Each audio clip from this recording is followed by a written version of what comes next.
नमस्कार भाइयों बहनों। इसी कड़ी में लेके आया हूँ आज नए टैबलेट।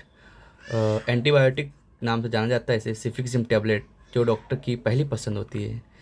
तो आइए हम जानिए ज़रा कि ये टैबलेट किस प्रकार से काम करती है और ये किस किस बीमारी में दी जाती है, इसके साइड इफ़ेक्ट क्या है, कितना डोज देते हैं, ये किस प्रकार से ये दवाई काम करती है। तो हम जानेंगे इस दवाई के बारे में कि भाई दवाई क्या है।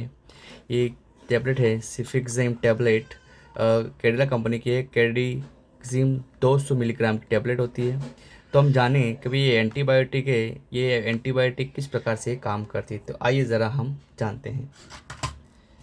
तो जाने ये सिफिक्सिम टैबलेट है। ये मेनली ये टैबलेट एक प्रकार की एंटीबायोटिक है, जैसे बैक्टीरिया है। जो बैक्टीरिया की ये बैक्टीरिया है उसके सेल वॉल होता है, इसके प्रोटीन सिंथेसिस है। और ये सेल मेम्ब्रेन है। जो प्रोटीन जो सेल सेल वॉल होता है बैक्टीरिया के, जो बैक्टीरिया का सेल वॉल है, इसको क्या करता है, ये इनहिबिट करती है दवाई cefixime, inhibit cell wall synthesis. Cefixime tablet mainly कैसे काम करती है, ये बैक्टीरिया का जो सेल वॉल होता है, ये सेल वॉल है, इसको सेल वॉल को इनहिबिट करती है। इसके अलावा हम जाने ये टैबलेट कहाँ से आई है। ये टैबलेट एक प्रकार की एंटीबायोटिक है। एंटीबायोटिक है बीटा लैक्टम। बीटा लैक्टम 4 प्रकार से होता है: पेनिसिलिन, मोनोबैक्टम, सिफ्लोस्पोरिन और कार्बापेनम। तो हमारी जो टैबलेट आई है सिफिक्सिम कौन से ग्रुप से आती है, सिफ्लोस्पोरिन ग्रुप से आई है। और ये 3rd जनरेशन की टैबलेट होती है सिफिक्साइम टैबलेट। सिफिक्साइम टैबलेट एंटीबायोटिक ये सिफ्लोस्पोरिन ग्रुप से आई है। और सिफ्लोस्पोरिन कहाँ से, बीटा लैक्टम एंटीबायोटिक है। और ये क्या करे, बैक्टीरिया के सेल वॉल का सिंथेसिस होता है, बैक्टीरिया का सेल वॉल इनहिबिट करता है सेल वॉल के सिंथेसिस को। जहाँ पे बैक्टीरिया के सेल वॉल है वो इनहिबिट करता है सेल वॉल के सिंथेसिस को। तो हम जानिए ज़रा, तो ये प्रकार के एंटीबायोटिक सिफिक्सिम मेनली क्या है। ये 3rd जनरेशन है सिफ्लोस्पोरिन सिफिक्सिम टैबलेट आई है। तो हम जाने ज़रा सिफिक्सिम टैबलेट कैसे काम करती है, कि इसके यूज़ कहाँ कहाँ का इसका उपयोग होता है, कहाँ का इस्तेमाल करते हैं। तो टैबलेट ये इस्तेमाल करते हैं यूज़ यूटीआई, अगर पेशाब में मूत्र में जलन हो रही है, पेशाब में कोई तकलीफ है वहाँ पे। फेरेंजाइटिस, गले में खराश, गले में इन्फ्लामेशन हो चुका है, कुछ दिक्कत हो रही है। टॉन्सिलाइटिस, अगर टॉन्सिल में इन्फ्लामेशन हो चुका है, दर्द हो रहा है, तकलीफ हो रही है उसमें। कान में दर्द है, ओटाइटिस मीडिया। अगर एक्यूट ब्रोंकाइटिस, अगर लंग्स में दिक्कत है, सांस लेने में दिक्कत हो रही है, इन्फ्लामेशन हो गया है बैक्टीरिया की वजह से। गोनोरिया, मूत्र में महिलाओं में दिक्कत होती है, मूत्र मार्ग में जलन वगैरह दिक्कत होती है वहाँ पे।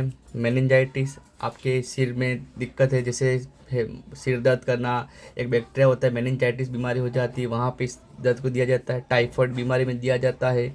नोज़ोकोमिया इन्फेक्शन, अस्पताल में अगर एडमिट है और उसके दौरान 48 घंटे के भीतर कोई बीमार हो जाता है और दिक्कत होती है, कोई भी दिक्कत होती है, तो वहाँ पर ये दवाई को हम देते हैं। और ये दवाई डॉक्टर की पहली पसंद होती है एंटीबायोटिक, क्योंकि ये gram negative and gram positive bacteria को दोनों को अगेन काम कर दोनों को किल्ड करती है बैक्टीरिया। एंटीबायोटिक का मतलब ये होता है कि बैक्टीरिया को किल्ड करे, वायरस को ठीक नहीं करे। ये बैक्टीरिया किसी प्रकार का बैक्टीरिया होता है, ग्राम नेगेटिव बैक्टीरिया हो या ग्राम पॉजिटिव बैक्टीरिया, दोनों को किल्ड करती है। तो हम जानिए ज़रा ये इसके यूज़ है, कहाँ का ये टैबलेट देते हैं। नॉर्मली बुखार, फीवर, बैक्टीरियल इन्फेक्शन की वजह से बुखार वगैरह आता है तो डॉक्टर साथ में एंटीबायोटिक देते हैं, सिफिक्सिम टैबलेट देते हैं। तो हम जाने इसका डोज कितना देते हैं अडल्ट में। तो अडल्ट में इसका डोज देते हैं, अगर अडल्ट का जो वेट है 45 किलो से ज़्यादा है तो दिन में देना है, 2 बार देना है, 400 मिलीग्राम पर डे, मतलब 200 मिलीग्राम सुबह और 200 मिलीग्राम शाम को, 12 से 24 घंटे के भीतर देना डॉक्टर के अनुसार। चिल्ड्रन है, अगर उसका वेट 45 किलो से कम है और इन्फेंट है, उसका 6 महीने से ज़्यादा है, तो 8 मिलीग्राम पर केजी पर डे 12 से 24 घंटे के भीतर देनी है। अर्थात कहने का मतलब है 200 मिलीग्राम अगर अडल्ट है, 200 mg सुबह और 200 mg शाम को टैबलेट देनी है अकॉर्डिंग टू डॉक्टर। ठीक है। अगर हम जाने नोट क्या है, ये for 10 to 40 days to ensure organise death, हमें कम से कम कितने दिन तक ये टैबलेट को देनी है, हमें एंश्योर होते हैं कि भाई 2 वीक तक तो हमें टैबलेट को देनी है कि बैक्टीरिया को किल हो जाए, organisation death, prevent super infection, दूसरा इन्फेक्शन ना हो इसके लिए।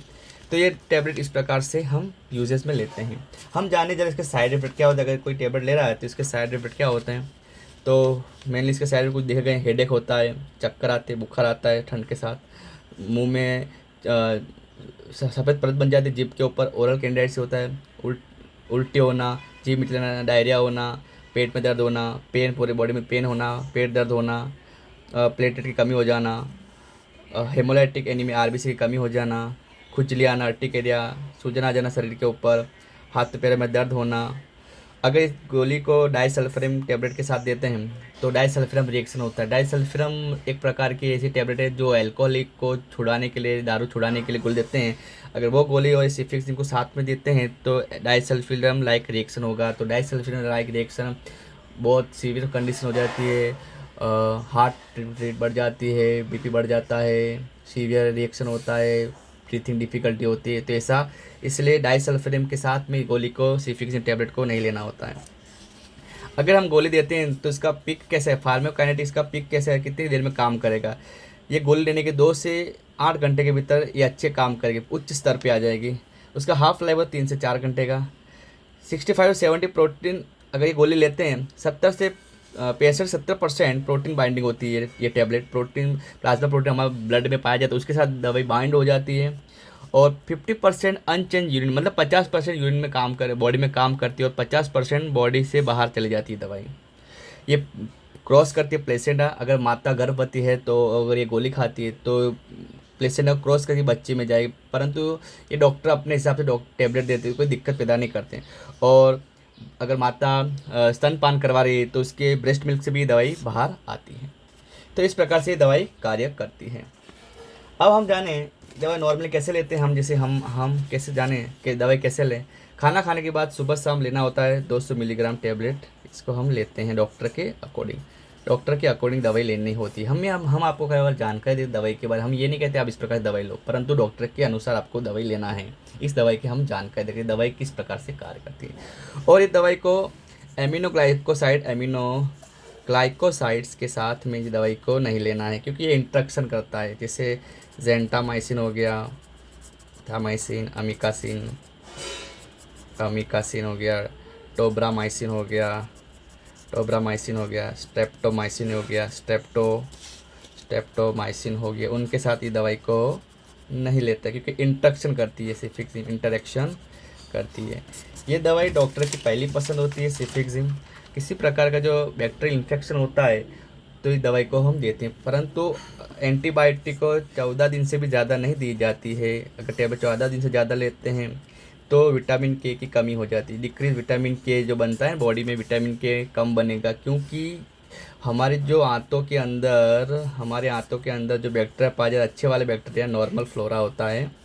नॉर्मल फ्लोरा ये क्या करता है, ये विटामिन के का सिंथेसिस करता है। तो अगर ये गोली परमा खाएगा तो आंतों में जो भी बैक्टीरिया, नॉर्मल अच्छे वाले बैक्टीरिया भी ख़त्म हो जाएंगे। तो हमारे किसकी कमी हो जाती है, विटामिन के की कमी हो जाती है हमारे शरीर में। और तो क्या होगा, विटामिन के की कमी आएगी तो खून का थक्का नहीं बनेगा। तो ये बात कुछ नॉर्मली जाननी होती है कि हमारे इसको लंबे समय तक डॉक्टर के अनुसार टैबलेट देते हैं। हम कंटिन्यू इसको ज़्यादा देर नहीं खा सकते हैं। ज़्यादा 2 वीक ले सकते, 1 वीक तक ही ले सकते हैं, परंतु ज़्यादा से ज़्यादा 2 वीक तक अगर ज़्यादा लेंगे तो मैंने बताया विटामिन के की कमी आ सकती है। और दवाई किसके साथ में नहीं लेनी है, इसके साइड इफेक्ट क्या थे, इस दवाई को कैसे लेते हैं, और डॉक्टर की पहली पसंद क्यों हो ये दवाई, क्योंकि इसका रिजल्ट बहुत अच्छा होता है, बैक्टीरिया के ऊपर अच्छे से काम करता है, क्योंकि बैक्टीरिया के सेल वॉल के सिंथेसिस को इनहिबिट करता है। तो इसी कड़ी में मैं अपना जो जानकारी आपके साथ साझा की इसको समाप्त कर रहा हूँ।